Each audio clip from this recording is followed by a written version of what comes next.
నాకు కేడముగాను నాకు అతిశయాస్పదముగాను ఉన్న దేవా స్తోత్రం స్తోత్రం స్తోత్రం. నా తల ఎత్తు దేవా స్తోత్రం స్తోత్రం స్తోత్రం. పరిశుద్ధ పర్వతము నుండి నాకుత్తరమిచ్చు దేవా స్తోత్రం స్తోత్రం స్తోత్రం. నాకు ఆధారమైన దేవా స్తోత్రం స్తోత్రం స్తోత్రం. నా శత్రువులనందరినీ దవడ ఎముక మీద కొట్టు దేవా స్తోత్రం స్తోత్రం స్తోత్రం. నా మీద నా కుటుంబం మీద ఉన్న శాపం నజరేయుడైన యేసయ్య నామంలో భూమి మీద బద్దలు కొడుతున్నా. ప్రభువా, పరలోకంలో మీరు బద్దలు కొట్టండి. నన్ను నా కుటుంబాన్ని ముడత అయినను కళంకమైనను మరి అట్టిది ఏదైనను లేకుండా మీ రక్తంతో కడగండి. నా కుటుంబానికి సంపూర్ణ ఆరోగ్యం ఆయుష్ దయచేయండి. నేను నా కుటుంబం మొదటగా నీ నీతిని నీ రాజ్యం వెతికేవారిగా చేయండి.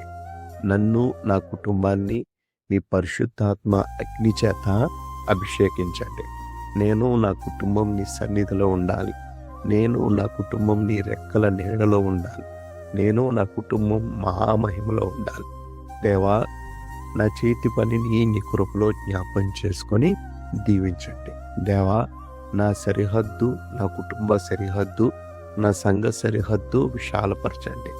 నా సరిహద్దుల్లో, నా కుటుంబ సరిహద్దుల్లో, నా సంఘ సరిహద్దుల్లో నీతి, నెమ్మది, సమాధానం దయచేయండి. ఆమేన్.